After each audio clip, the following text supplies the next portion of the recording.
She assumed emotional testimony would guarantee alimony and painted me as financially distant. I submitted transparent account statements, counseling records, and signed waivers. The court recognized her narrative as unsupported, and temporary support was denied immediately. "You're going to lose everything, and you don't even see it coming." She said it from across the kitchen counter on a Tuesday morning in late October, her voice completely flat, like she had rehearsed it in the bathroom mirror before walking downstairs. I set my coffee mug down on the granite counter without making a sound. I didn't flinch. I didn't raise my voice. I didn't even blink. I just stood there, holding the handle of that mug, looking at the woman I had shared my life with for 9 years, and I understood, with a kind of cold, precise clarity, that this was not an outburst. This was a strategy. Her name was Vivian. We had been married for 9 years, living in a 4-bedroom house in a quiet suburb outside of Charlotte, North Carolina. We had met through mutual friends at a dinner party when we were both in our mid-20s, her in marketing, me finishing my 2nd year at the firm. She had been funny that night. Genuinely, effortlessly funny in a way that surprised me, because I had been warned she was artistic and intense, and I had arrived at that dinner half-braced for someone difficult. Instead, I found someone who made sharp observations about everything around her with a kind of affectionate irreverence that I immediately liked. We went on 4 dates in the span of 10 days, which was uncharacteristic for both of us. We were engaged 2 years later, married in a small ceremony in coastal Maine with 40 people and an absurd amount of lobster. The first 5 years had been genuinely good. Not perfect. Nothing is, but good in the ways that matter. We had a shared language, a shared sense of humor, a genuine enjoyment of each other's company that felt natural rather than constructed. Then something shifted. Slowly, the way those shifts always happen, not in one clear moment, but in the accumulation of 100 small withdrawals, none of them decisive on their own. No children. Just us, a mortgage, 2 cars in the driveway, and whatever had been slowly dying between us for longer than I'd been willing to admit. Hey viewers, before we move on to the video, please make sure to subscribe to the channel and hit the like button if you want to see more stories like this. I was 37 years old, working as a senior financial analyst at a mid-size investment firm downtown. She was 34, had left her corporate marketing job 2 years prior to, in her words, finally pursue her art. I had supported that decision. Enthusiastically, without reservation, without a single qualifying condition attached. I had said, and I meant it completely at the time, that we had enough for both of us to live comfortably on one income, and that watching her build something she was genuinely passionate about mattered more to me than a second direct deposit hitting the joint account every 2 weeks. I had written the check for her studio space without being asked twice. I had driven her to the warehouse building where she signed the lease, helped carry the first boxes of supplies up the freight elevator, stood in the middle of the empty room with the paint-stained concrete floor, and told her the light was perfect. She had cried a little. Happy crying. The kind that meant something real. I had told her, genuinely, that her happiness mattered more to me than a second income. And now she was standing in our kitchen, telling me I was going to lose everything. "I've been talking to a lawyer," she said, pulling out her phone and setting it face down on the counter with a deliberate, unhurried motion. "For how long?" I asked. "Long enough." That was all she gave me. 2 words. And in those 2 words, I heard months of planning, of rehearsal, of preparation that had been happening right underneath my nose while I had been busy thinking we were just working through a rough patch. She moved out 4 days later to her sister Claire's house on the other side of the city. She took her car, 3 suitcases, her art supplies, and the framed photo from the hallway. The one from our trip to Portugal 5 years ago, where we were both laughing at something I can't even remember anymore. She left the dishes. She left the furniture. She left the house I had been making mortgage payments on for 6 years. And she left without a single conversation about what had actually happened between us. I sat in that empty house on the first night, and I didn't cry. I didn't punch a wall. I didn't spiral. I sat with the particular silence of a house that has just been partially vacated and understood, for the first time in a concrete way, that this was actually happening. Not a rough patch. Not a temporary separation for space. Not a pause in a marriage that would resume after some necessary recalibration. This was the beginning of the end of something that had taken up most of my adult life. I just sat at the kitchen table with a glass of water and started thinking very clearly about what the next few months were going to look like. Because here's the thing about being a financial analyst. When someone tells you that you're going to lose everything, your brain doesn't collapse into panic. It calculates. It starts mapping risk.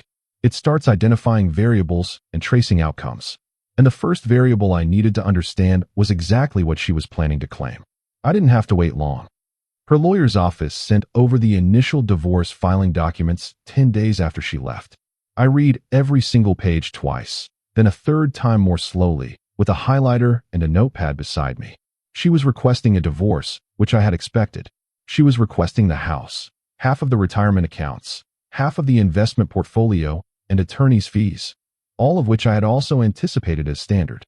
But it was the temporary support request that stopped me cold. She was asking for $2,800 per month in temporary spousal support while the divorce proceedings played out. And the basis for that request, the narrative her lawyer had constructed around it, was something I had to read 3 separate times before I fully absorbed it. According to the filing, I had been financially controlling throughout the marriage. I had allegedly restricted her access to funds and created conditions of financial dependency that had made it impossible for her to maintain independent employment. She claimed I had emotionally manipulated her into leaving her job by systematically undermining her professional confidence over a period of years. She claimed that our joint account was monitored and controlled by the respondent in a way that constituted economic abuse. She claimed that the couples counseling we had attended had been a unilateral performance on my part, that I had been physically present but emotionally unavailable, going through the motions without genuine intent to repair the relationship. I put the papers down. I poured myself a small drink, just one, a measured pour of bourbon, and I sat with those words for about 20 minutes. I didn't allow myself to feel defensive. I didn't allow myself to feel furious, even though the fury was certainly there, circling at the edges. Instead, I asked myself one question. What is actually, verifiably, documentably true? And here is what I knew. Every dollar in our joint account had been equally accessible to both of us from the day we opened it, more than 8 years prior.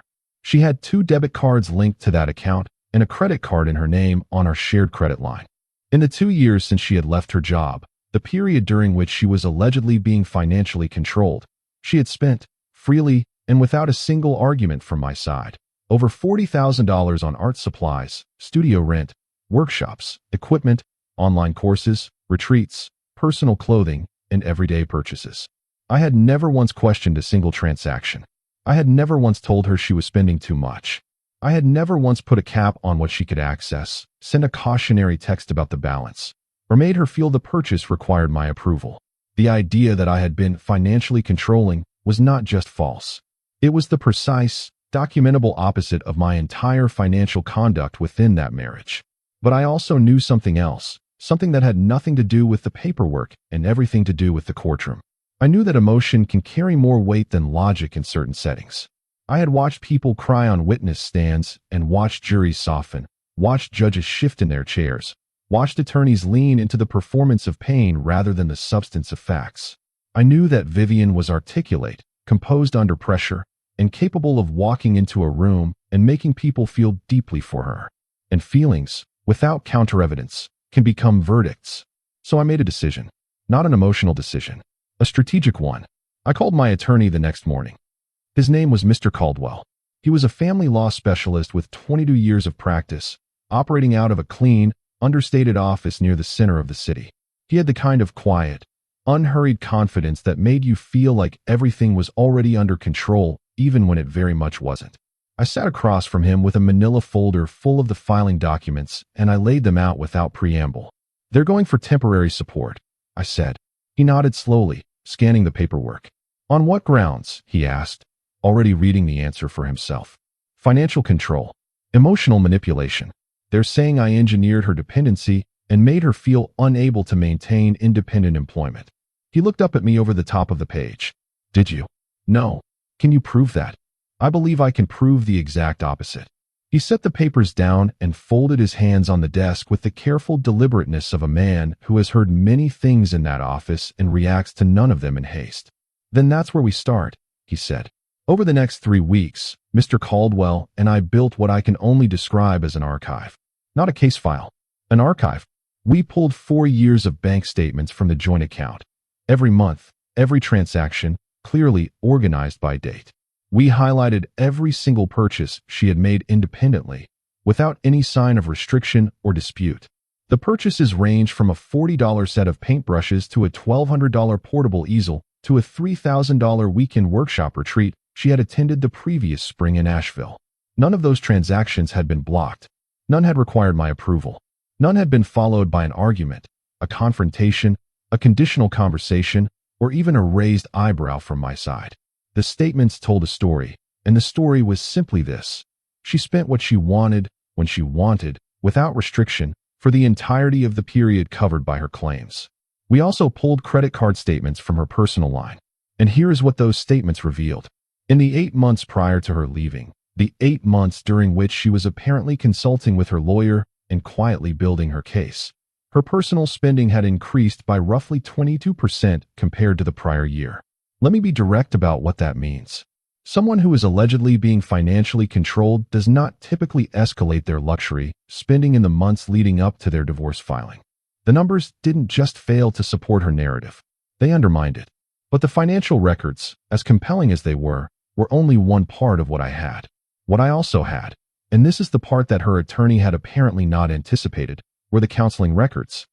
To explain those, I have to take you back. About 3 years before all of this unraveled, Vivian and I hit a rough patch. It wasn't dramatic in the way people might imagine when they hear those words.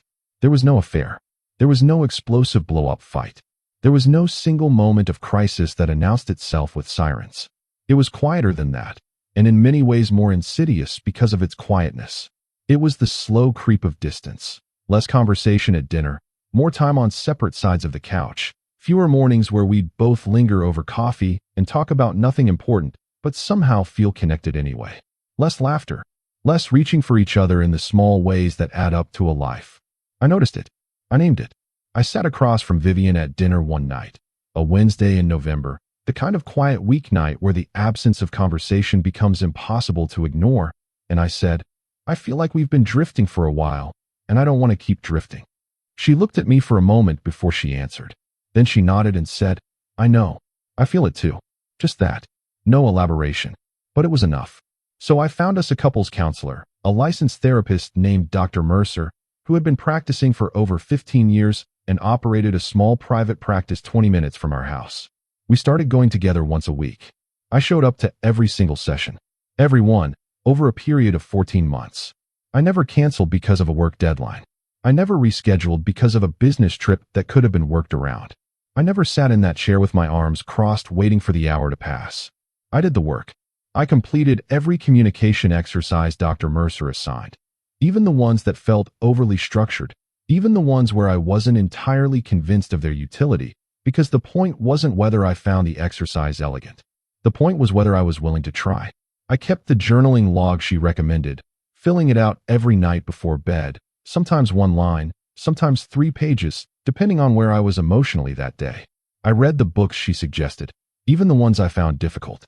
I sat in that therapist's office and had long, uncomfortable, honest conversations about my own shortcomings, about the times I had prioritized work over presence, about the moments I had emotionally checked out during high-stress periods without recognizing what I was doing, about the inherited patterns from my own family that I had brought into my marriage without examining them. I was not a perfect husband. I have never claimed to be. I missed things. I got the balance wrong more times than I should have. But I was there, in that office, week after week, doing the work with intention and honesty. Vivian's attendance, by contrast, had grown inconsistent from about the 4th month onward. She canceled 7 consecutive sessions at one point. The reasons varied: a workshop she had booked, a project deadline for a gallery submission, then simply a text to Dr. Mercer saying she needed a break from the process. That break extended. She came back eventually, but with a different energy, less engaged, more surface level, contributing less and deflecting more when the conversations became specific or personal. Dr. Mercer had documented all of this, not as a judgment, not as a score sheet, but as a clinical record of therapeutic engagement, which is what licensed therapists do. They keep detailed notes because their records may be needed, and because the record itself is part of the treatment process.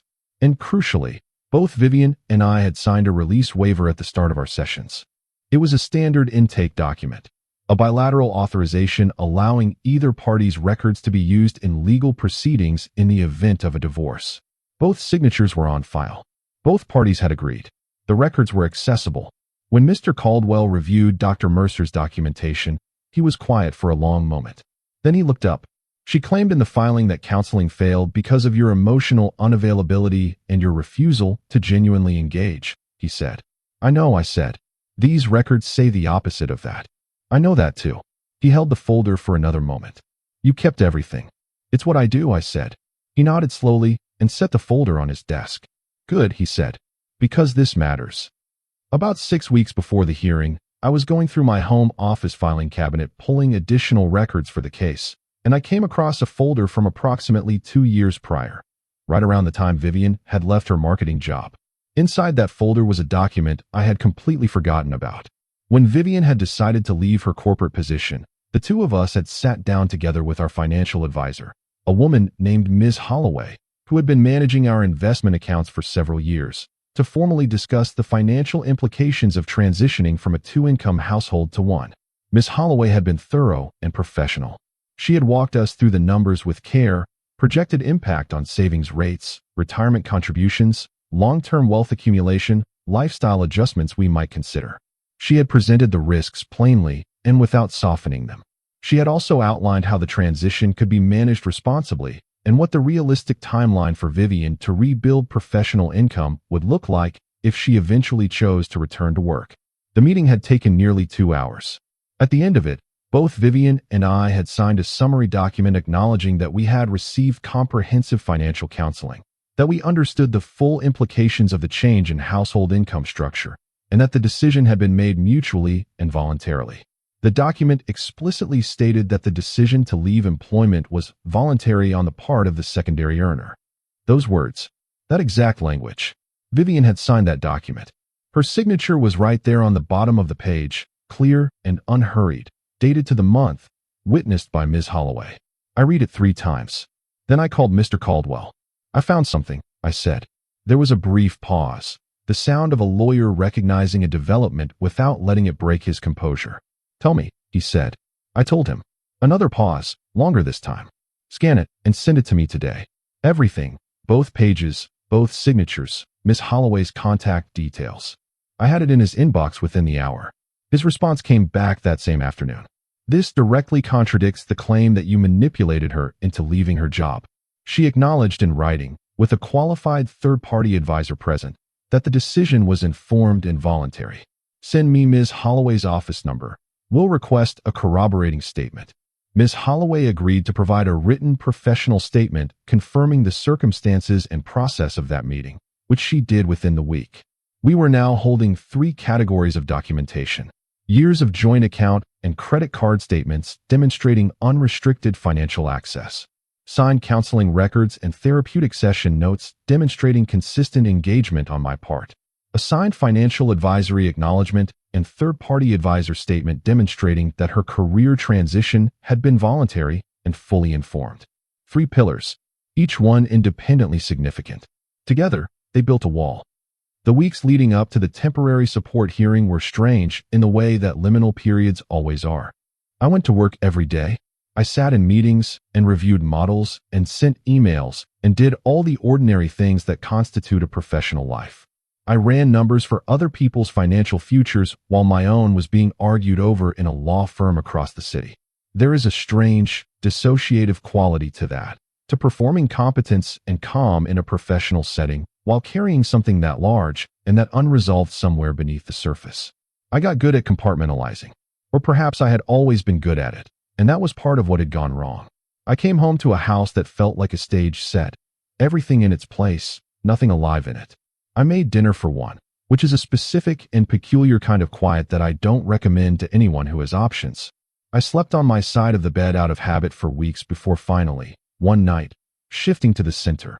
A small and oddly significant act of reclaiming space that had become symbolic without my intending it to be. I talked to Mr. Caldwell every few days, running through the documentation and strategy. I talked to my older brother, Derek, who lives in Denver and who, bless him, said very little and listened very well, which is exactly the quality you need in a person when your life is under reconstruction. I did not badmouth Vivian to anyone in our social circle. I did not post anything online. I did not offer my version of events to mutual friends who were clearly trying to piece together what had happened. I said only that we were going through a separation and that it was difficult, and I left it entirely at that. Because I had watched divorces move through friend groups like brush fires, burning connections on both sides, and I had absolutely no interest in adding accelerant to that particular phenomenon. About 6 weeks before the hearing, there was a pre-hearing deposition.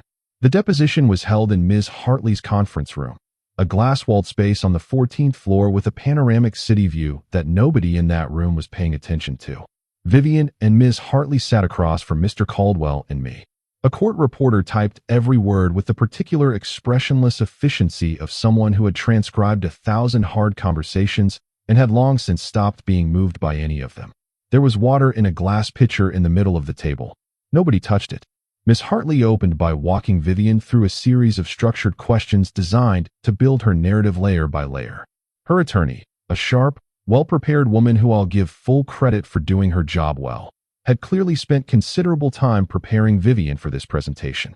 Vivian spoke about feeling invisible in the marriage. She spoke about feeling as though she had no genuine financial agency, no independent voice, no space to make decisions without a subtle but persistent sense of pressure from me. She said, specifically, that when she had considered pursuing freelance commercial work in the early months after leaving her job, a way to stay professionally active without returning to a full-time position, she had felt discouraged by my response. I made a small note on the legal pad in front of me.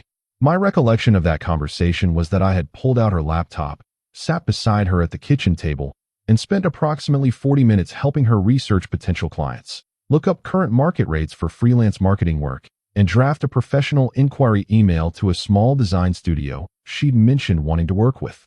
I had also offered to cover any professional development or portfolio costs she needed to make herself competitive as a freelancer. I did not know whether she had ever sent that email, but I knew it existed, and I knew the conversation had happened exactly the way I remembered it. She spoke about our counseling sessions as having been one-sided and performative, as if I had attended purely to create a favorable paper trail, not out of any real investment in repairing the relationship. She described the signed document from Ms. Holloway's meeting as something she had felt pressured to execute in a moment of uncertainty, without fully understanding what she was agreeing to. I sat across the table during that deposition, and I listened to all of it. I did not interrupt. I did not react visibly. I watched Vivian speak, and I recognized, with a kind of quiet clarity, the version of me she was describing. I recognized it, and I understood, clearly, that it was not me. I also understood something more complicated. I understood why it was easier for her to believe that version than to sit with the reality of a marriage that had simply, gradually, run out of road. When my turn came to respond to questions, I answered everything directly. I acknowledged the times I had not been present in the ways she needed. I acknowledged that I had worked too many late nights during certain stretches and come home too many evenings with my mind still running through work problems when it should have been fully at the dinner table. I did not try to construct a portrait of myself as a flawless partner. I wasn't. What I was, however, was an honest one, and the documents I had submitted were honest too. Mr. Caldwell presented the full evidence package to the court 12 days before the hearing date. For years of joint account statements, organized chronologically and flagged for relevant transactions. Her individual spending records, broken down by category and time period. The signed financial advisory document from Ms. Holloway's office, accompanied by Ms. Holloway's written professional statement.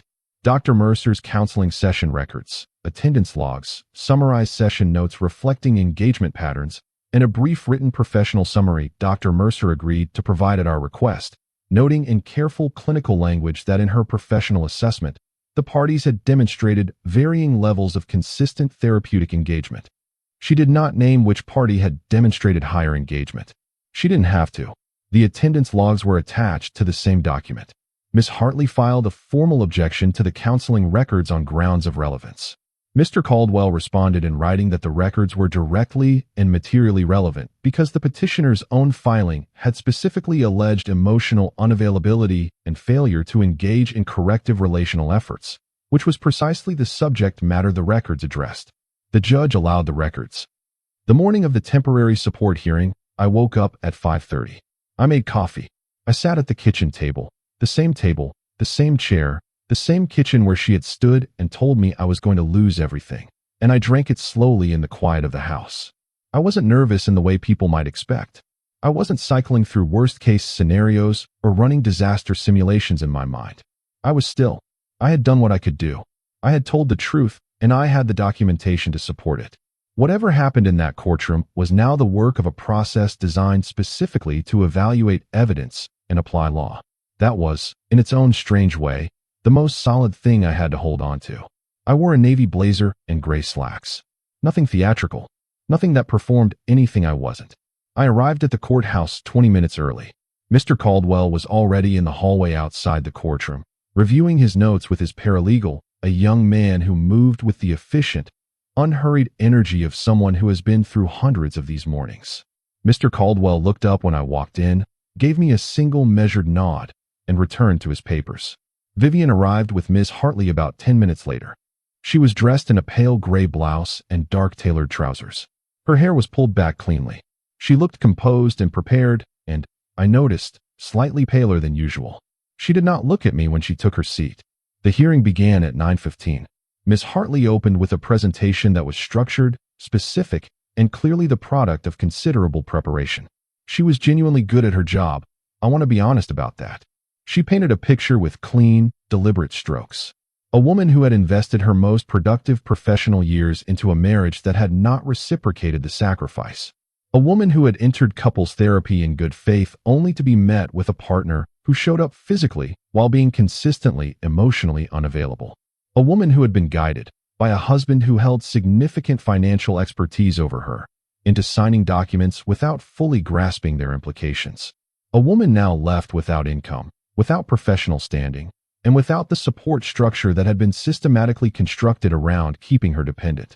She used the word vulnerable 3 times during the opening statement. It was a calculated word choice. Then Vivian took the stand. And she was, I will acknowledge it plainly, genuinely moving. She spoke quietly, without histrionics, without the kind of overwrought emotion that rings false in a courtroom. She spoke about years of feeling like a secondary presence in her own home, present but peripheral, acknowledged but not truly seen.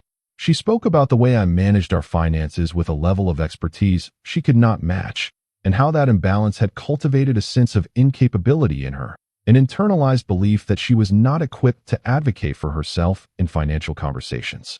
She spoke about the counseling sessions, sitting in Dr. Mercer's office, feeling like I was articulating the right words without inhabiting them, performing engagement while remaining fundamentally closed. She described the day we sat with Ms. Holloway, and how she had felt that the decision about her career had been effectively finalized before she walked through that door, that she had been brought to a meeting to sign something, not to make a genuine choice. She looked at the judge, steady and direct, not at me, and said, I believe my husband had our best interests at heart. I didn't fully understand until much later that the structure he had built around us had been designed, whether consciously or not, to keep me dependent on him. It was a powerful sentence, carefully phrased, emotionally resonant, and completely without documentary support. I want to be fair about something here, because fairness is the one quality I'm most determined to keep through all of this. I believe Vivian felt what she described. I believe she sat on that stand and delivered those words from a place of genuine emotion, not pure calculation. People are complicated.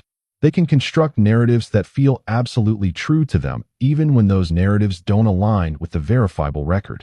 After years of unhappiness without a satisfying explanation, the mind reaches for a story that organizes the pain, that gives it a cause and a source and a beginning.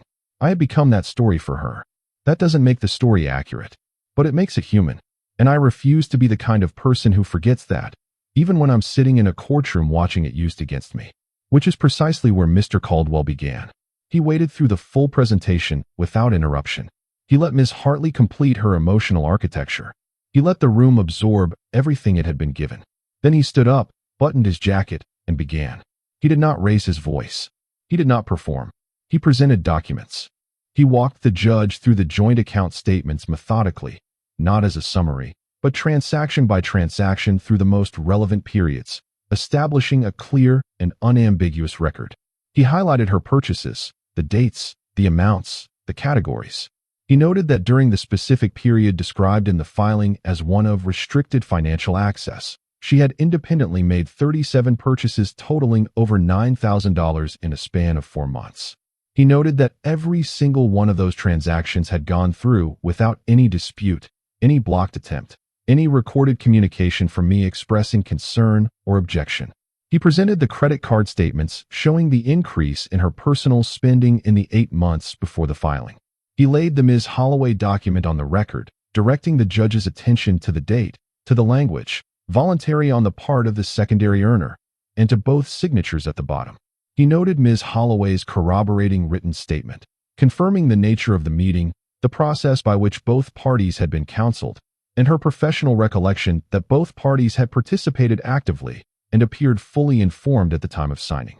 Then he turned to the counseling records. He submitted Dr. Mercer's attendance log. He submitted the summarized session notes reflecting engagement patterns across 14 months of therapy. He submitted Dr. Mercer's written professional summary, noting the disparity in consistent therapeutic participation. Ms. Hartley objected again, this time forcefully. The judge overruled her again, this time more briefly. The hearing ran for 2 hours and 40 minutes in total. When it concluded, the judge called a 15-minute recess before delivering the ruling on the temporary support request. I sat in that courtroom during those 15 minutes with my hands flat on the table in front of me. I was not praying. I was not bargaining. I was at peace with having done the only thing I could do, which was to tell the truth and let the record speak. Whatever came next was the result of that. The judge returned. The room went still. She reviewed her notes for a long moment, then looked up. She addressed the temporary support request directly. She acknowledged that temporary spousal support is a remedy designed to address legitimate income disparity and documented need arising from the documented circumstances of the marriage. She acknowledged that the petitioner's attorney had presented an emotional narrative regarding the financial dynamic within the marriage. She then noted, and I am recalling her language as precisely as I can, that the emotional testimony offered by the petitioner was not corroborated by the documentary record submitted to the court. She noted that the bank and credit card statements provided by the respondent demonstrated unrestricted and consistent account access throughout the relevant period. She noted that the signed advisory document indicated an informed, voluntary decision regarding the employment transition, corroborated by a third-party professional statement.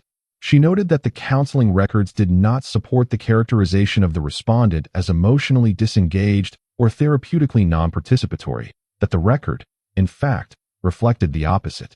She stated that in the absence of documentary evidence supporting the claims of financial control and manipulated dependency, the court could not find sufficient basis for granting temporary spousal support at this stage of proceedings. Temporary support was denied. Ms. Hartley was on her feet before the judge had fully finished the sentence. She used words like appeal and preliminary and ongoing process. The judge acknowledged the continuing nature of the broader divorce proceedings and clarified that the ruling applied specifically to the temporary support request before the court that morning. Mr. Caldwell stood beside me, unhurried, making a quiet note in his legal pad. I looked at the table in front of me. I did not look at Vivian. I did not look at Ms. Hartley. I sat with the judge's words, and I let them settle into the room and into me. The emotional testimony offered by the petitioner was not corroborated by the documentary record. That sentence. It wasn't a victory, the way people might imagine a courtroom victory. No fist raised, no surge of triumph. It felt more like a correction, like the version of events that had been constructed about me, about who I had been in that marriage, about what I had done, about how I had treated the person I had loved, had been held up against evidence, measured carefully, and found to not hold up. Not by me. By the record. Outside the courthouse, Mr. Caldwell shook my hand on the steps. You prepared well, he said. I kept things, I said. More people should.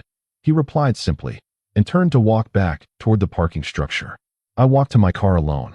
The lot was half full, morning light coming in at a low angle the way it does in late October, pale and slightly overexposed, making everything look like the last frame of something. I sat behind the wheel for a few minutes without starting the engine. And I thought about Vivian, not with anger, not with any residual satisfaction at the outcome, with something that sat much closer to grief than either of those things.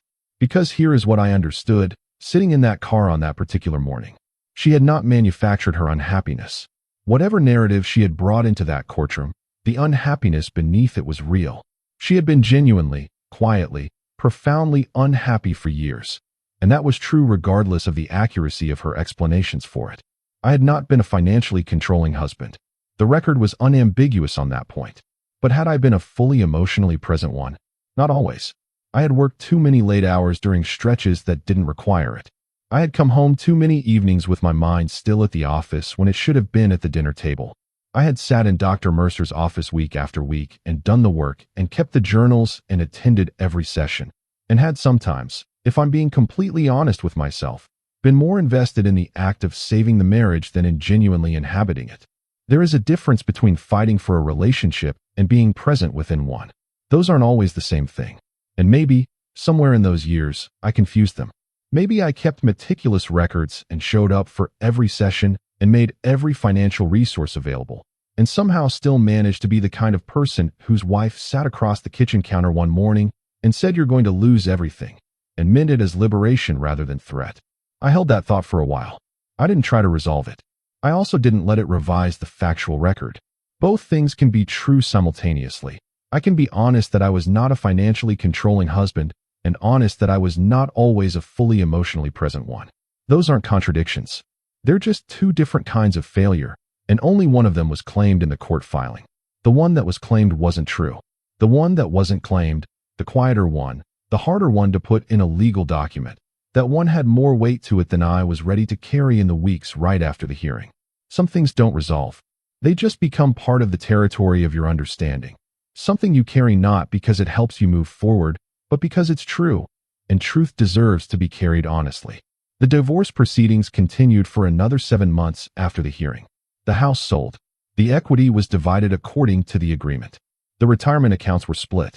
The investment portfolio was evaluated and distributed through the process. It was, in the end, a standard financial dissolution, painful in the unavoidable way such things are, but clean in its structure. No ongoing spousal support was awarded in the final judgment either. By the time those final proceedings concluded, Vivian had secured part-time work, teaching weekly art workshops at a local community center and beginning to sell pieces through a small gallery that had taken interest in her work. Her attorney did not press the support issue further in the final round. Perhaps they recognized that the evidentiary ground had not shifted. Perhaps Vivian herself had decided it was time to move forward without that particular fight. I don't know which. I moved into an apartment about 4 miles from the house while the sale was being finalized. It was a clean space on the 3rd floor, smaller than I needed in some ways, exactly the right size in others. There was a window that looked out over a parking structure, which sounds precisely as uninspiring as it is, but I found it oddly grounding. Just the neutral geometry of concrete levels, cars arriving and leaving in no particular pattern, nothing asking to be beautiful or meaningful. Some mornings that was exactly what I needed to look at.